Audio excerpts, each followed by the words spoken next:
Copycat705 asks, so tiered pricing, that's a thing now. What are your thoughts on it?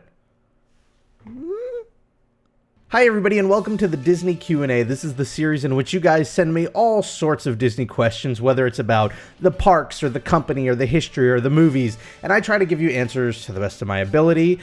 Today we're going to jump right in. We have a bunch of great questions. As Copycat705 asks, tiered pricing, that's a thing now. What are your thoughts on it? So what Copycat's talking about is that Disney recently announced that they're going to be offering what they called, I guess they're like variable pricing. The idea is buying a ticket to the Magic Kingdom on one day isn't going to be the same price as buying it on another day. And that price is going to fluctuate based on the time of year and how crowded the parks are.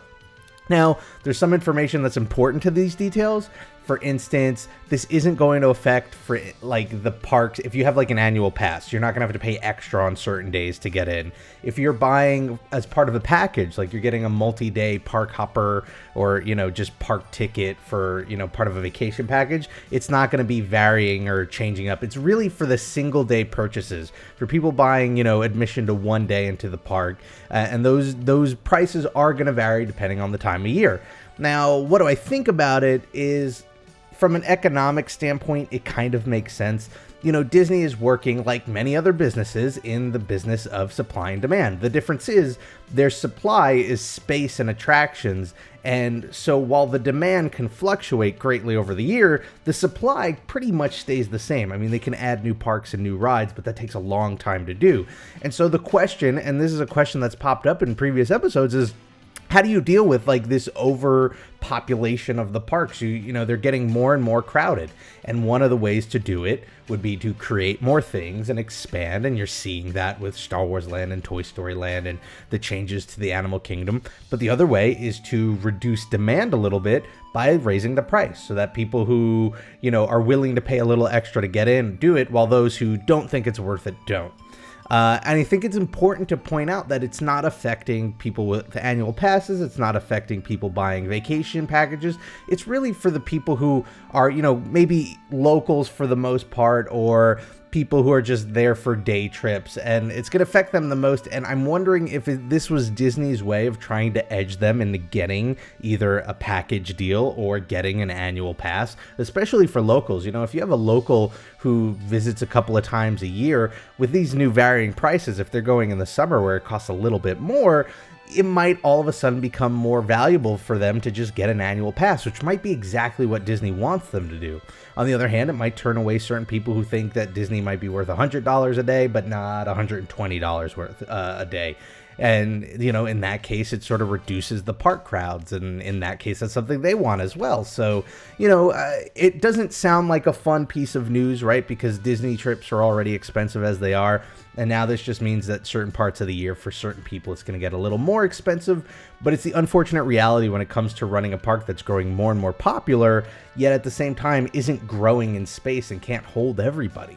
Our next question comes from Marissa Pink Fury, who asks, I'm sure you've heard of Luigi's Flying Tires in California Adventure and how it's being replaced by Luigi's Rollickin' Roadsters.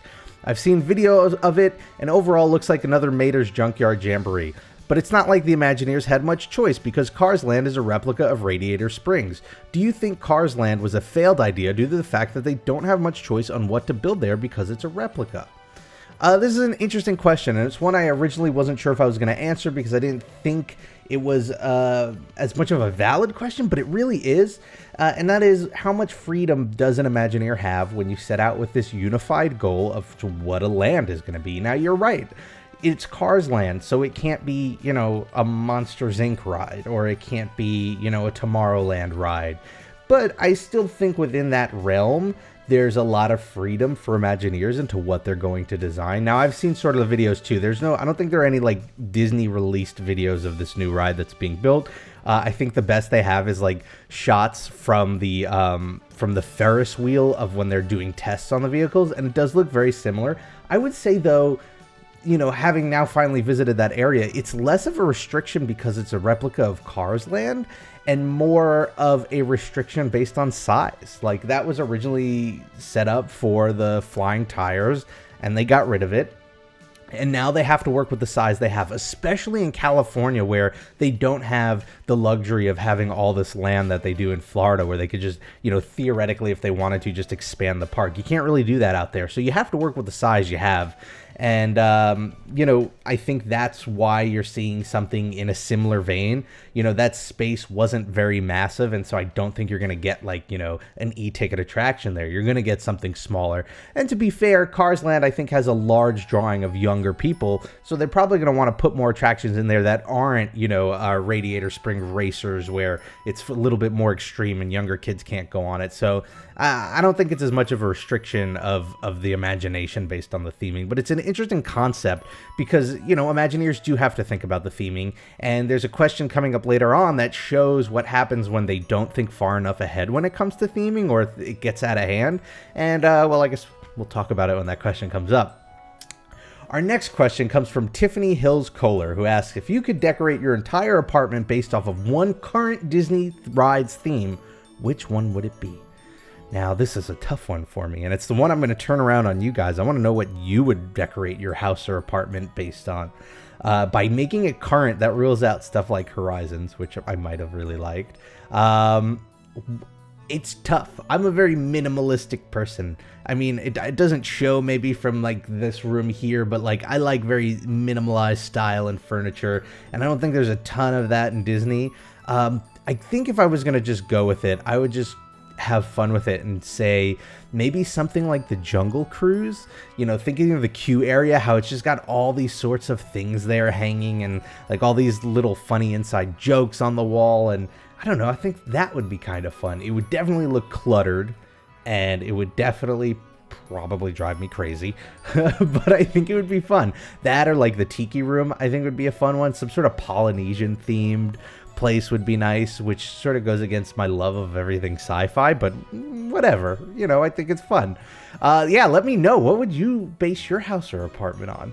Our next question comes from Micah Calhoun, who asks, hey Rob, do you think that there is any ride or attraction that doesn't exactly fit in with the park it's in? In my opinion, Under the Sea does not belong in the Magic Kingdom. What are your thoughts?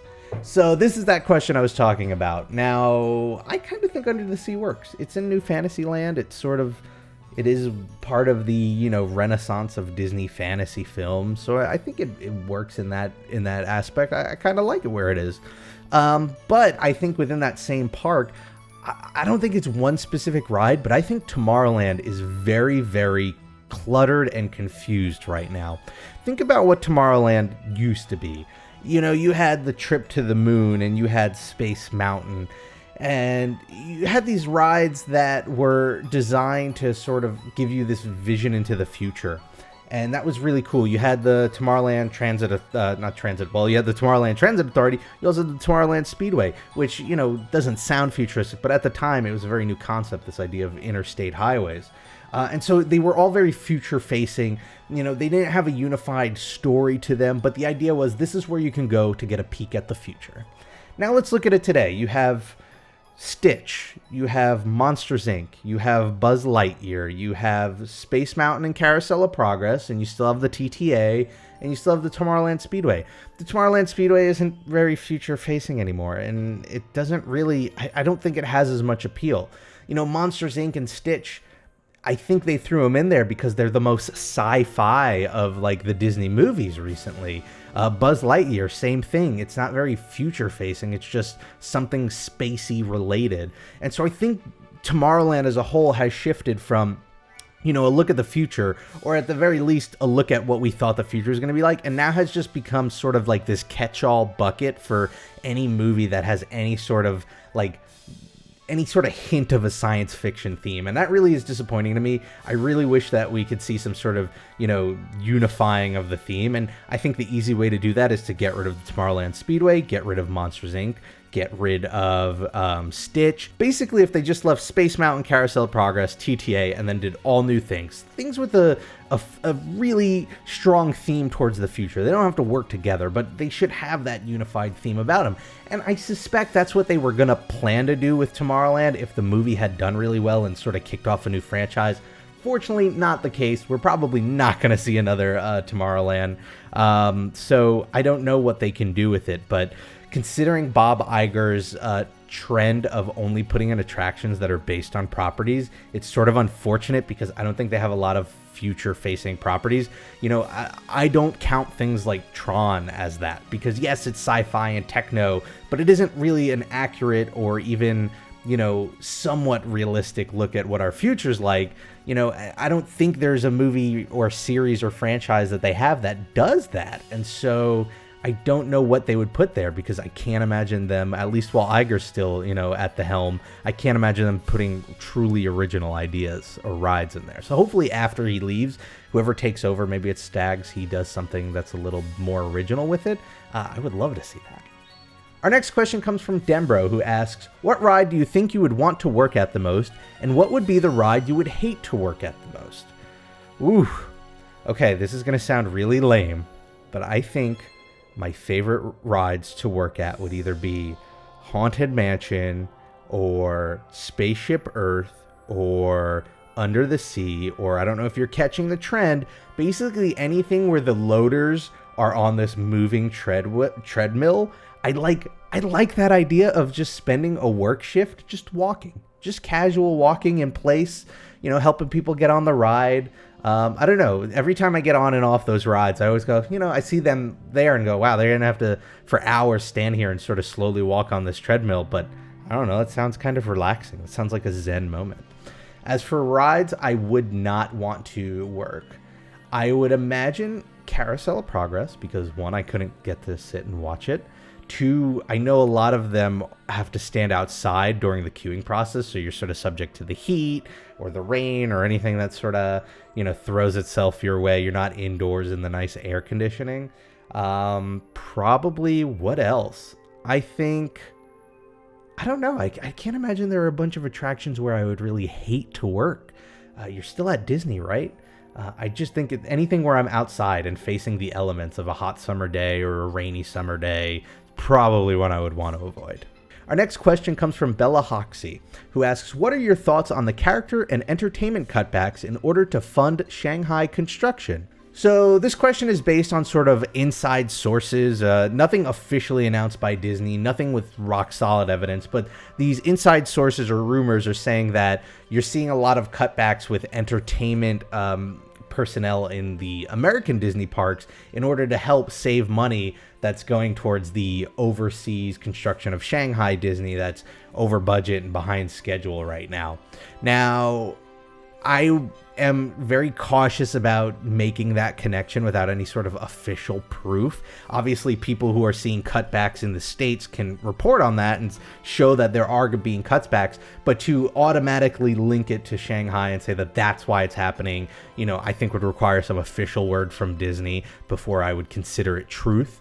Especially because when you get to a company of the size of Disney, even though they are all the same thing, you've got Disney over there, you've got Disney here, you got Disney movies, you got Disney games, doesn't necessarily mean they're working off of the same pool. Now, obviously, the parks are sort of part of their own theme parks division, but it's not as simple with any company to just cut back on one to add to another.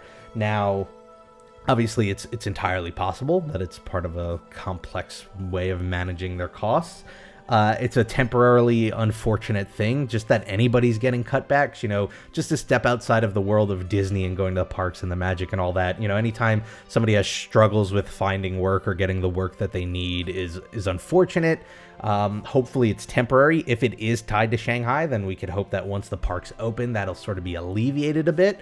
It's interesting to show that no matter what park at one part of the world, the same problems will always pop up, which is time and money. And it just goes to show that even when they take their time with something, sometimes problems happen. Yeah, it's unfortunate. And I hope that regardless of whether it is related to Shanghai or not, I hope that, you know, there are less cutbacks and they hopefully reverse them and get people some more work out there.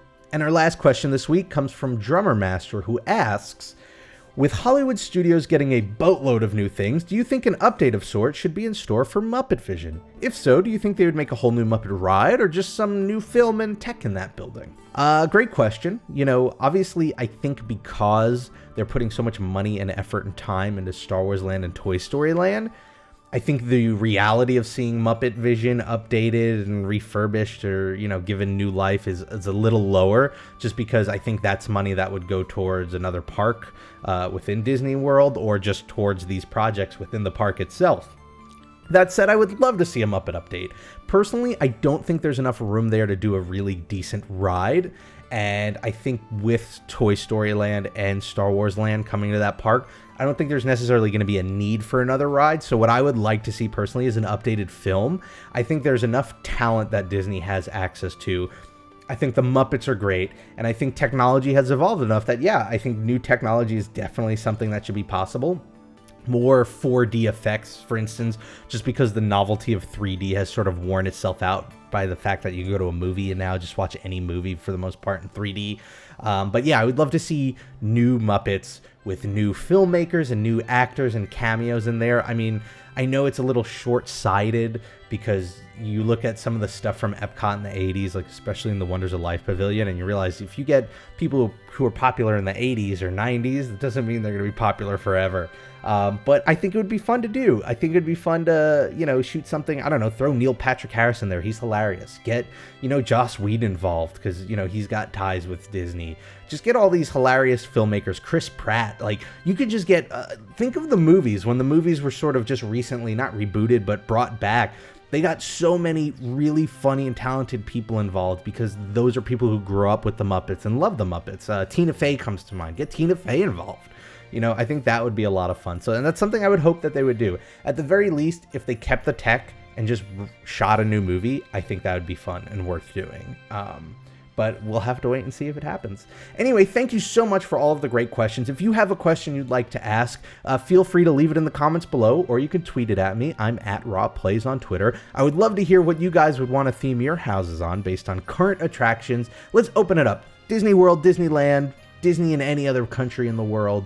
Let me know. I think that'll be a really fun one to get some answers on, and maybe I'll read one or two in the next Q&A. And if you want to see more Disney videos, whether it's park histories, Q&As, top fives, fun new series like Imagineering for Dummies that I'm doing with Christine, all you have to do is hit that subscribe button, and they'll go right to your YouTube inbox. Thank you all for watching. Whatever you're doing, make the most of it because it makes it that much better. And I hope to see you next time for the next Disney Q&A. Bye, everybody.